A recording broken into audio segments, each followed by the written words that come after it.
성경 시편 1편에서 시편 1편 1절에서 6절입니다.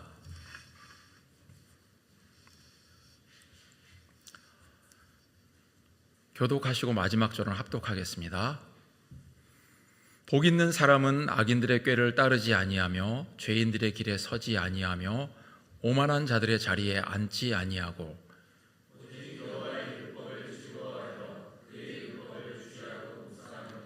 그는 시냇가에 심은 나무가 철을 따라 열매를 맺으며 그 잎사귀가 마르지 아니함 같으니 그가 하는 모든 일이 다 형통하리로다.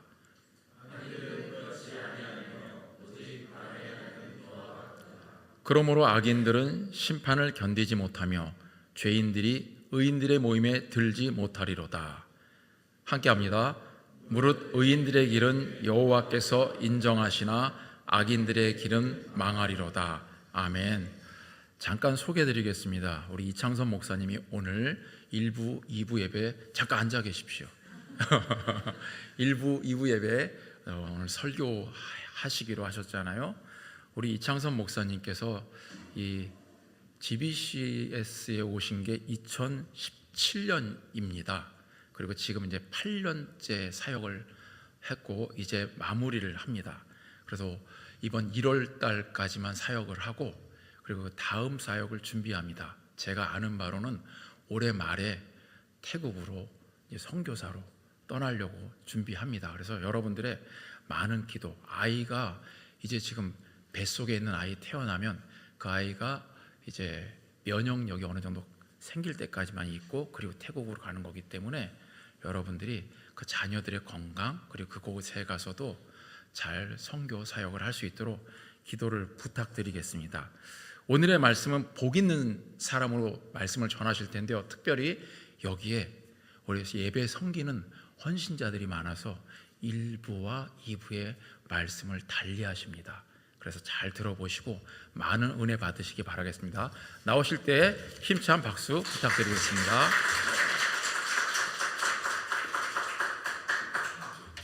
할렐루야.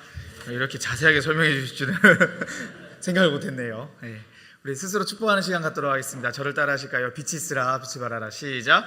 빛이 있으라 빛을 발하라. 아멘. 잘하셨습니다. 우리 손바닥 뒤집어서 우리 양옆에 분들 축복하겠습니다. 시작. 빛이 있으라 빛을 발하라. 아멘. 보통은 이제 1부와 2부가 설교가 같은데 이렇게 따로 준비한 이유가요. 정말로 우리 김덕선 목사님께서 말씀해 주신 대로 1부에 오신 분들에게는 조금 특별한 말씀을 좀 전해야겠다라는 그런 마음이 좀 커서 이렇게 좀 다르게 준비해 봤습니다. 네. 뭐 제가 잘나서 뭐 2개를 준비하고 그런 건 아니었어요. 제가 2개 준비하려니까 너무 힘들더라고요. 진짜 힘들었습니다. 네. 자, 오늘 말씀 제목은 복 있는 사람은입니다. 우리가 삶을 살아갈 때 복이 있다라고 이야기를 하면 많은 재물을 가지고 있고 또 많은 사람들을 부리면서 선한 일을 하면서 또 젠틀한 그런 모습을 보이는 그런 것들을 많이 생각합니다. 그래서 우리는 복 있는 자다 하면 보통 이런 부자를 생각해요. 네, 빌 게이츠죠. 네. 빌 게이츠를 보면 이렇게 주변에 이렇게 돈들이 막 있어 보이지 않습니까? 네. 막 기품이 있어 보이고요. 우리는 대부분이 복 있다 하면은 이런 부자들을 생각합니다. 예, 말씀 안 하셔도 마음속으로 동의하는 줄 믿습니다. 네. 그래서 이런 생각을 해요. 나는 왜 이렇게 박복할까? 나는 왜 이렇게 복이 없을까? 예수 믿으면 복 받는다고 분명히 그렇게 목사님들도 얘기하고 성경에 그렇게 적혀 있는데 나는 왜 이렇게 되는 일이 없을까? 라고 생각하기도 합니다. 그런데 성경에서는요, 성경에서 말하는 복 있는 사람은 우리가 일반적으로 생각하는 이런 복 있다라고 하는 이런 모습과는 다릅니다. 쉽게 말하면 성경에서는 복 있는 자다를 뭐라고 얘기하냐면 하나님과 함께하는 자다, 하나님을 가까이 하는 자다라고 말합니다. 오늘 성경 시편 1편에서도 그렇게 말하고 있습니다. 네. 사실 시편 1편은요 전체 시편이 몇 편일까요? 여러분들 다 잘 아시죠? 몇 편이죠? 예, 맞습니다. 150편 전체의 서론이자 결론이에요. 네. 바벨론 포로 시기에 포로로 끌려왔던 그 사람들에게 필요한 것들이 있었는데 뭐였냐면 그들을 이끌 모세와 같은 지도자였습니다. 그리고 모세 오경과 같은 율법이 필요했어요. 그래서 랍비들이 구전되는 여러 가지 노래들 그리고 그들의 신학과 상황에 맞는 시들을 편집하고 구성했습니다. 그래서 시편은 총 몇 권으로 이루어져 있을까요? 150편을 몇 권으로 이루어져 있을까요? 4권이요? 네. 자, 모세 오경에 대해서 힌트가 나왔는데요. 자, 네, 맞습니다. 5편, 네, 5권으로 이루어져 있어요. 네. 시편은 총 5편으로 이루어져 있습니다. 왜냐하면은 모세 오경과 같은 역할을 하기 위함이에요. 그렇게 잘 모으고 편집한 이후에 마지막에 시편 1편과 2편을 맨 앞에다가 둡니다. 그리고 복 있는 자가 누구냐에 대한 설명을 하고 있습니다. 복 있는 자는요, 시편 1편 1절과 2절에 분명히 말하고 있습니다. 여러분들 외우고 계신 분들도 많을 거예요. 악인들의 길을 가지 않고 오직 여호와의 율법을 즐거워하며 그 율법을 밤낮으로 묵상하는 사람이다 라고 그렇게 말합니다. 즉 율법으로 하나님을 가까이 하며, 다시 한번요, 율법으로 하나님의 말씀으로 하나님을 가까이 하며 하나님의 말씀을 아침 저녁으로 묵상하는 사람이 바로 복 있는 자다 라고 말합니다. 그런데 이 랍비들 또는 성경에서는 이 복 있는 자를 뭘 어떻게 그냥 이렇게만 딱 얘기하는 것이 아니라 좀 다르게 설명해요. 어떤 모습으로 설명하냐면 이 그림에서 보면 이렇게 특징적인 어떤 것이 보입니다. 뭘까요? 네, 시냇가에 심긴 나무. 네. 복 있는 자를 시냇가에 심긴 나무로 비유를 해요. 네. 그런데 여기서 매우 독특한 것이 있습니다. 이 나무는요, 그냥 시냇가에서 자란 나무가 아니에요. 우리는 늘 생각할 때 저기 강에도 보면은 수많은 나무들이 많잖아요. 저 나무들은 원래부터 태어날 때부터 저 강 옆에, 시냇가 옆에 자라났구나 라고 생각하기 쉬운데 그렇지 않습니다. 한글 성경에 좀 번역된 게 조금 아쉬워요. 히브리어로 보면은 시냇가에 심은 나무는 심겨진이란 단어가 쓰였습니다. 즉 옮겨 심겨진이에요. 샤툴이라는 단어인데 이거는 거기서 자라난 게 아니라 다른 데서 잘 크고 있는 그 나무를 뽑아와서 시냇가에 심은 겁니다. 그러니까 무슨 말이냐면요, 세상에서 자기 마음대로 살다가 하나님은 모르고 그냥 자기 뜻대로 자기 멋대로 살던 어떤 한 사람을 뽑아와서 하나님의 율법 옆에 심겨놓은 거예요. 그런 나무입니다. 그래서 율법이라는 시냇가에 뿌리 내리고 주야로 묵상하는 사람이 복이 있는 겁니다. 그 나무가 복 있다라고 얘기해요. 사실 자연을 보면요, 모든 나무가 강 옆에, 물가 옆에 심겨졌다고 해서 잘 사는 건 아닙니다. 소나무 뽑아가지고 강가에 심으면 그 소나무는 죽어요. 네. 그런데 그런 것처럼 하나님께서는 하나님의 뜻에 맞게 구원받을 자들을 이 세상에서 뽑아서, 저와 여러분 같이 뽑아가지고 하나님 옆에 하나님의 말씀을 묵상하고 그렇게 살아갈 수 있도록 심어 놓으신 겁니다. 아멘? 근데 그냥 심어 놓은 게 아니라 남재중 시민교회에 여러분을 심어 놓으신 거예요. 아멘? 네. 그래서 남재중 시민교회에 뿌리 내리고 남재중 시민교회를 통해서 말씀을 묵상하고 성경을 통해 하나님을 가까이 가는 그런 자들, 여러분들이 바로 복 있는 자인 줄 믿습니다. 아멘. 그런데 이 나무는 참 또 독특한 것이 있습니다. 뭐냐면 철을 따라 열매를 맺는다라고 우리말 성경에 표현되어 있어요. 여기서도 히브리어로 열매를 낸다라는 표현이 나탄이라고 되어 있는데, 사실 이 열매를 낸다, 열매를 준다라는 이 나탄은 그냥 내는 것이 아니에요. 사회적인 의미예요. 뭐냐면 누가 누구의 필요를 보고 그 필요에 맞아떨어졌을 때, 저 사람 필요하겠구나 하고 내 주머니를 털어서 열매를 내는 것, 그런 열매를 내는 자가 복 있는 자라고 오늘 설명합니다. 사실 식물은요, 누구의 필요를 따라 생각해서 주고 싶을 때 주고 안 주고 싶을 때 안 주는 그런 존재가 아니에요. 그냥 잎이 나고 꽃이 피고 꽃이 지면 그 자리에 열매가 맺히는 그런 존재들입니다. 그런데 이 시편의 나무는 잎이 나고 꽃이 피고 그 자리에 열매가 맺히는 그 순서대로 말하지 않아요. 그 순서를 말하지 않고 그냥 처음부터 열매를부터 준다라고 말하고 있습니다. 열매를 얘기해요. 그리고 그 뒤에 잎을 이야기합니다.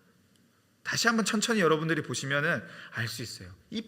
잎보다도 열매부터 먼저 얘기해요. 그리고 잎이 푸르청청하고 풍성하고 여기 앞에는 이렇게 정말 잎이 많은 그런 모습을 얘기하지 않아요. 그냥 외형보다도 열매를 강조합니다. 그리고 그 열매를 주는 것을 말해요. 즉, 복 있는 사람은, 이 나무는 사회적인 사명, 즉 열매를 주는 사명을 가진 나무입니다. 목사님 너무 해석이 자의적인 거 아니에요? 라고 물을 수 있는데 똑같은 이야기가 성경에 있어요. 예레미야 17장 7절에서 8절 말씀입니다. 우리 같이 한번 읽어볼까요? 같이 읽겠습니다. 시작.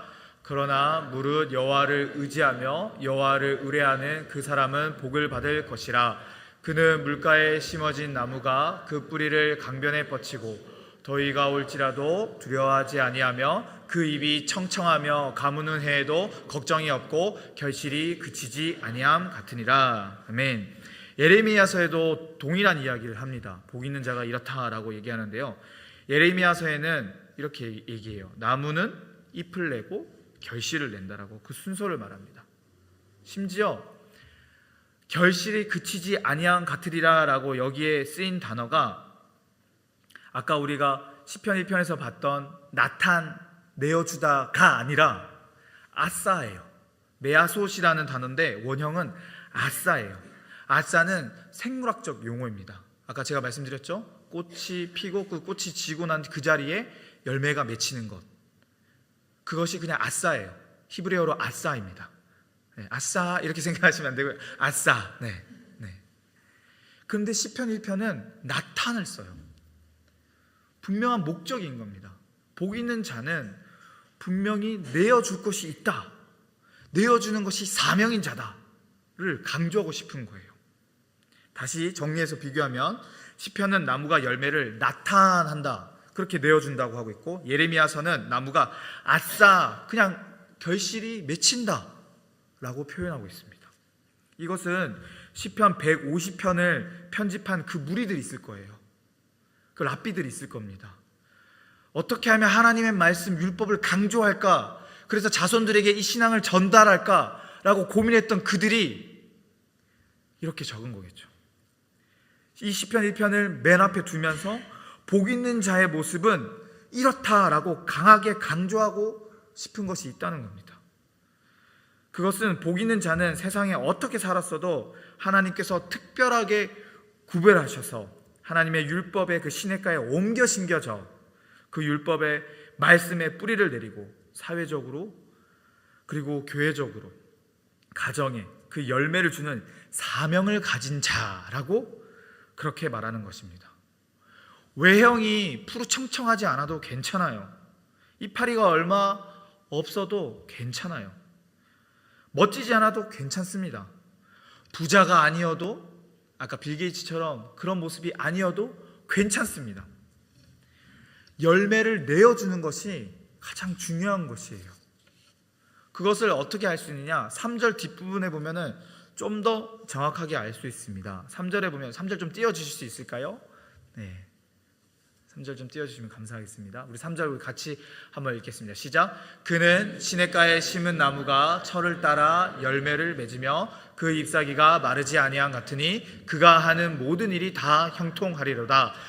그가 하는 일이 그가 하는 모든 일이 다 형통하리라. 네. 원어적으로 보면은 그가, 복 있는 자가 성공하게 만들 것이다 라는 뜻이에요. 모든 일이 다 형통하리로다 라는 원어적인 의미가 그가 성공하게 만들 것이다 라고 이렇게 해석할 수 있어요. 여기서 모든 일이라고 되어 있는데 모든 일은 목적어예요. 히브리어 원어로 보면 목적어로 나와 있습니다. 즉 복 있는 자는 이 나무가 내어줌으로써 이 목적어 모든 일을 성공시켰다라는 뜻이에요.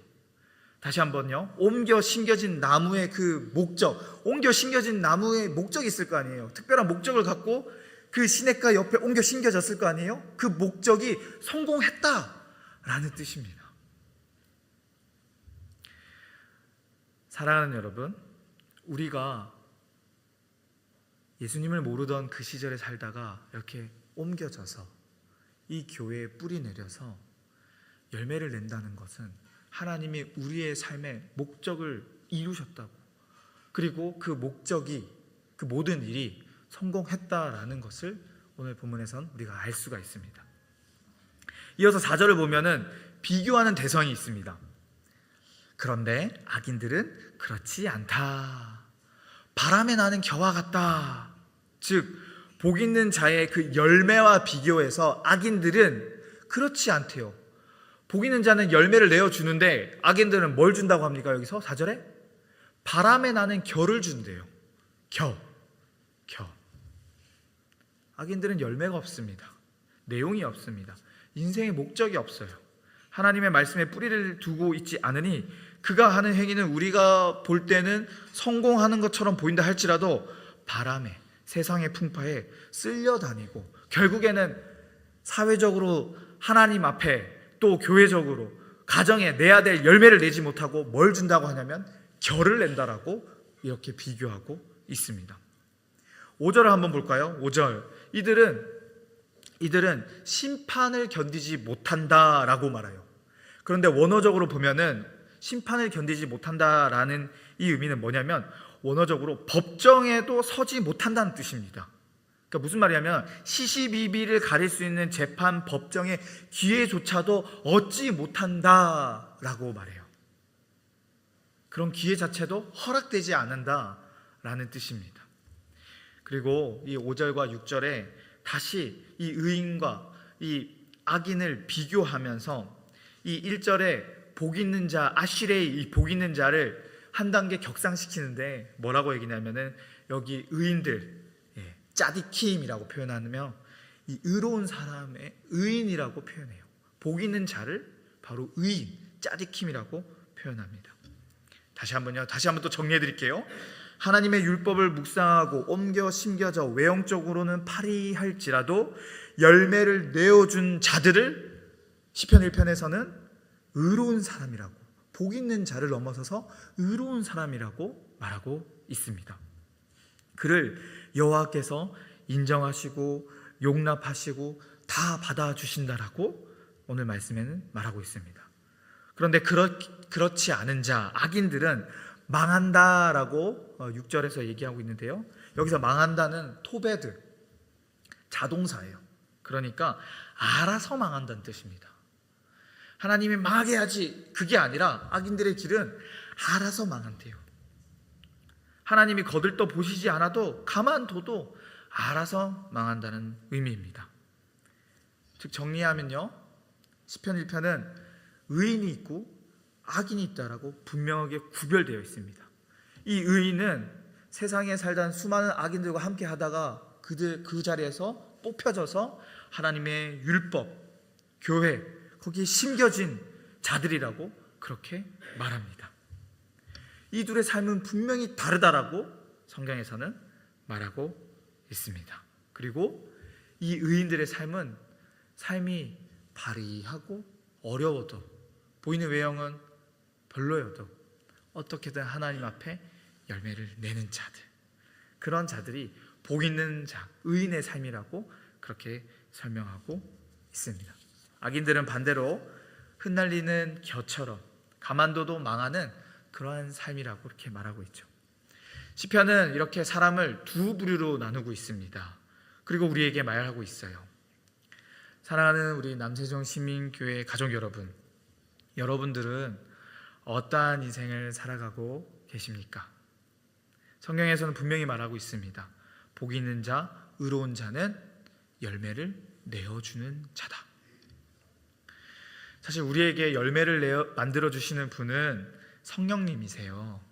네, 성령님께서 우리를 통해서 열매를 맺게 하십니다. 그리고 말씀이신 예수 그리스도이십니다. 네, 입술의 열매를 창조하시는 그 하나님께서 우리 삶에 수많은 열매를 내라고 말씀하고 계십니다. 그게 우리의 삶에 성품적으로 보면은 성령의 열매죠. 네, 사랑이라고 화평 오래 참 자비 양성 온유 충성 절제. 네, 이거는 성령의 열매 하나예요. 네, 이건 있어 이건 없어 이게 아닙니다. 단수입니다. 하나예요.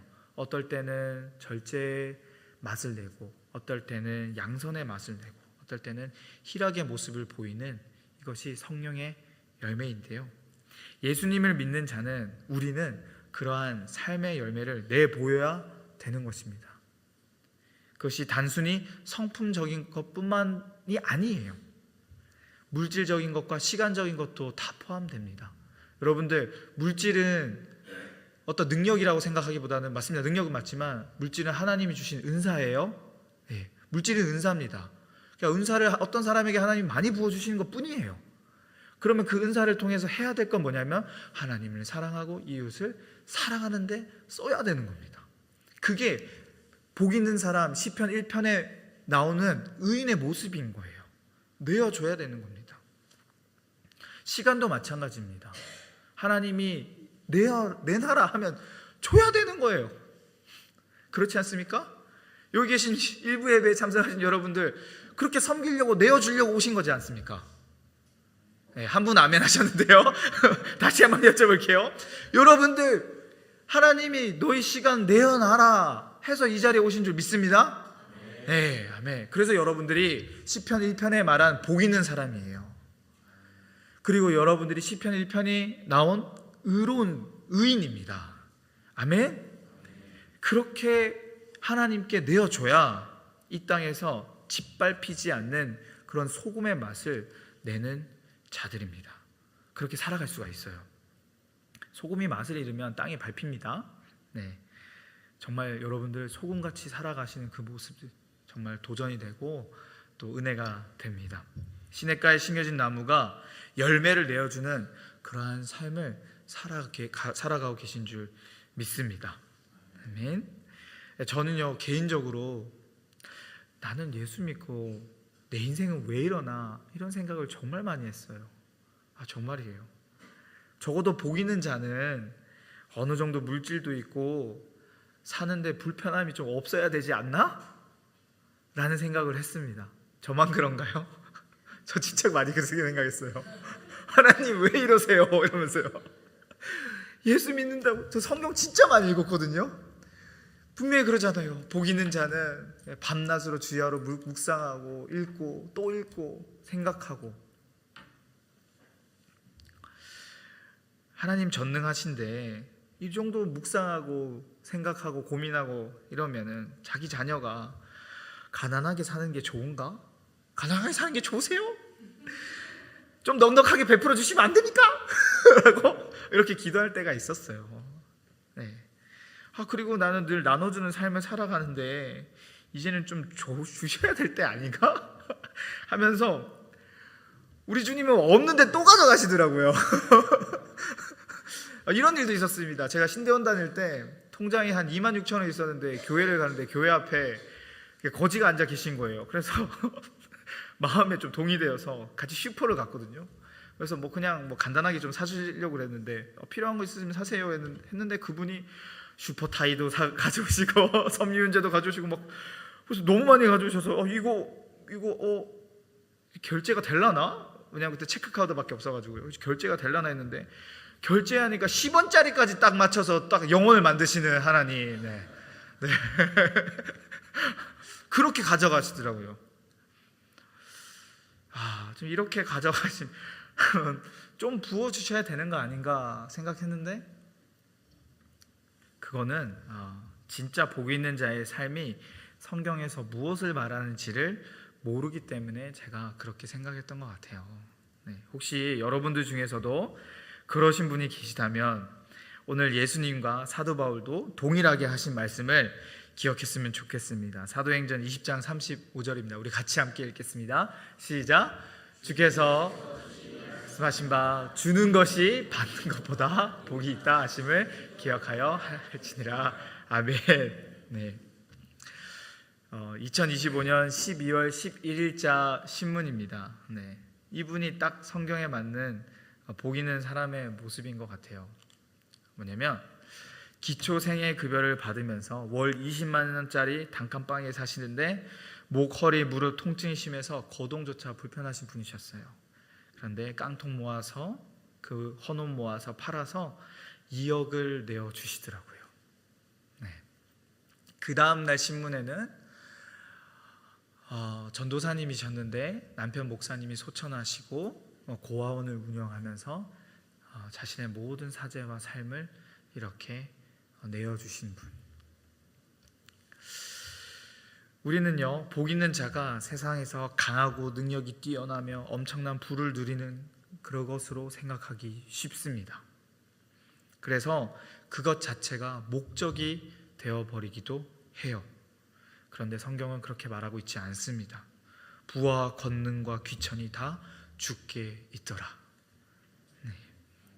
주님은 그 모든 것들을 가지고 계시며 관장하시며 우리에게 여러 가지 상황들을 허락해 주셔서 우리의 삶에 우리가 이 모든 것들을 뛰어넘어 진짜 하나님의 본체, 그 하나님 자체가 우리의 목적이 되기를 원하십니다. 그러면서 우리의 삶을 살아가며 여러 가지 형태 가운데 복 있는 자로서 누리기도 하고 때로 어려운 상황 가운데서 있기도 하고 모든 상황 가운데 하나님을 바라보기를 원하십니다. 그래서 하나님 때문에 하나님 덕분에 우리의 삶 가운데 십자가 지고 어려운 상황에도 열매를 내어주는 자가 되기를 원하세요.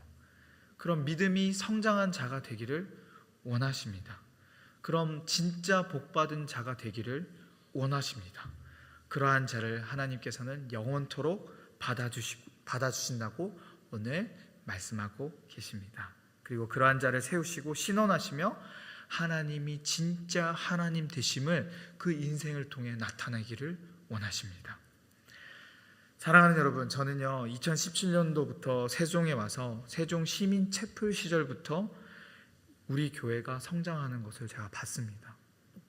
특히 보람 채플은요 제가 개척하면서 함께 개척 멤버로 섬기면서 2시간, 3시간 기도했던 기도의 재단이었습니다.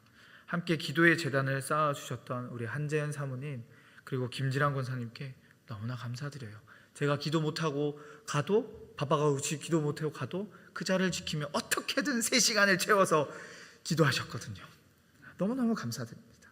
그리고 여기 계신 담임 목사님 너무 감사드립니다. 또한 목회자분들 또 함께 동역하시는 우리 교사분들도 계셔서 너무나 든든하고 감사드립니다. 여러분 덕분에 이 교회는 더욱더 복 있는 교회, 복 있는 자로 든든히 세워져 나갈 것이기에 마음이 뿌듯하고 또 든든하고 전혀 걱정이 없습니다. 개인적으로 정말 2017년도에 하나은행이었던 것 같아요. 하나은행에 월급 통장을 만들라고 이렇게 만들으라고 해서 만들었더니 조그마한 냄비 하나를 주더라고요. 네, 그 냄비 하나 들고 왔습니다. 아무것도 없었어요, 진짜. 그런데 야곱이 요단을 건널 때 손에는 지팡이밖에 없었으나 돌아올 땐 2떼나 이루었다라고 고백했던 것처럼 제게는 하나님께서 지금 2떼나 주셔서 부엌에 가서 열어보니 이 냄비 하나가 2떼나 되었더라고요. 냄비가 2떼나 됐어요. 네. 정말 은혜입니다. 은혜예요. 여기서 결혼했죠. 목사 안수 받았죠. 아이는 3이나 생겼죠. 다 은혜입니다. 우리 이 교회를 통해서 받았던 은혜예요. 제가 그렇게 자라났던 것도 은혜입니다. 여러분도 마찬가지입니다.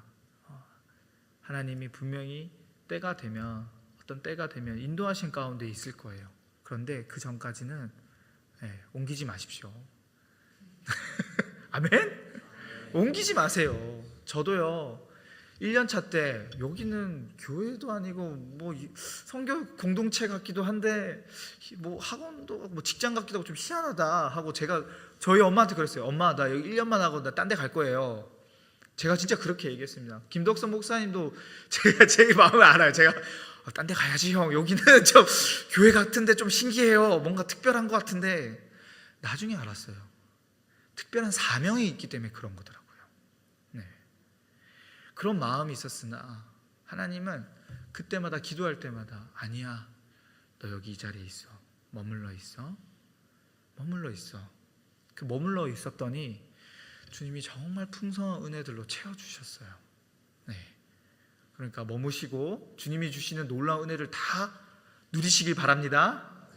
특별히 이 교사로 섬기시고 일부 예배로 섬기시는 분들은 사명감이 다른 사람들보다 특출해요.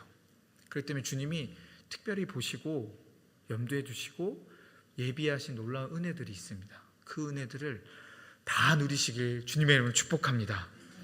말씀 맺겠습니다. 사랑하는 여러분, 우리들의 삶에 늘 넘치는 은혜로 말미암아 열매를 내게 하시는 그런 주님만을 바라보시고 시냇가에 옮겨 심긴 나무같이 사는 그런 복된 인생 되시길 주님의 이름으로 축복합니다. 하나님께 얻을 곡식과 포도주에 눈이 먼 자들이 되지 말고 하나님 자체를 구하십시오. 복인 하나님 말씀의 뿌리를 받고 사시길 바랍니다. 그러면 하나님이 여러분의 삶에 길을 만들어 가시고 기적을 행하십니다. 놀라운 은혜를 베푸셔서 우리들의 삶 자체를 복 있는 자로 열매 맺는 자로 만들어 가십니다. 그리고 그 끝에는 착하고 충성된 종아 참 잘하였도다 하고 주님께 인정받는 자, 여호와의 총회에 드는 자로 받아주십니다. 정말 그러한 자 되시길 주님의 이름으로 축복합니다. 그러니까 믿음을 갖고 살아가시길 바랍니다. 나는 옮겨 심겨진 자다. 내가 뿌리받고 살아갈 곳은 오직 하나님의 말씀이다 하며 말씀을 더욱 사모하는 자들이 되시길 바랍니다. 말씀을 관념적으로 그냥 받아들이지 마시길 바라요. 말씀을 실제 역사하시는 하나님으로 받아들이시길, 또한 그러한 경험이 넘치기를 소망합니다. 그리고 다시 한번 말합니다. 나는 우리 남세종 시민교회에 심겨졌다, 주님이 심으셨다라고 결단하시는 또 그러한 믿음이 있는, 그래서 그 믿음으로 말미암아 열매를 내어드리는 그런 복된 자 되시길 축복합니다. 여러분들 아멘 하셨어요? 아멘. 여러분 아멘의 원어의 뜻이 뭔지 아십니까? 네, 에무나라는 단어인데 버틴다라는 뜻이에요. 네, 버틴다는 뜻입니다. 어제 담임 목사님께서 저한테 버텨라 라고 이렇게 정말 하나님 말씀을 전해주셨는데요. 네, 동일합니다. 저도 이 말씀 저에게 또 선포하는 거예요. 버텨야 돼요. 내 힘으로 버티는 거 아닙니다. 요한복음 10장에 보면 이런 말씀이 있습니다. 우리를 사랑하시는 그 목자께서 우리를 위해서 생명을 주신다라고 되어 있어요. 우리를 위해서 생명을 내어주시는 그 사랑을 힘입어서 버티는 겁니다. 네. 아멘 할 때마다 나는 여기서 버틸 거야. 아멘 하면서 버텨야지. 이 버틴다의 의미의 원어적 의미는 못을, 여기 못이 박힌 데 어디 있나요? 네. 못이 벽에 박혀 있다는 뜻입니다. 네. 그러면 뭐가 걸려도 버텨야 돼요. 버텨야 돼요. 액자가 걸리든 무거운 뭐가 걸리든 이 못은 버텨야 되는 것이 그의 사명인 겁니다. 아멘은 그런 의미가 있어요. 버텨야지. 1부 예배 나와서 2부 예배 섬기고 나 너무 힘들어요. 그때마다 어떻게 해야 된다? 아멘 하면서 버텨야 되는 거예요. 내게 주어진 게 너무나 힘들어요 할 때 우리 주님은 나는 너를 위해서 십자가 생명을 졌단다. 그렇지, 내게 생명 주셨지 하면서 아멘 하고 버티는 저와 여러분 되시길 주님의 이름으로 축복합니다. 아멘.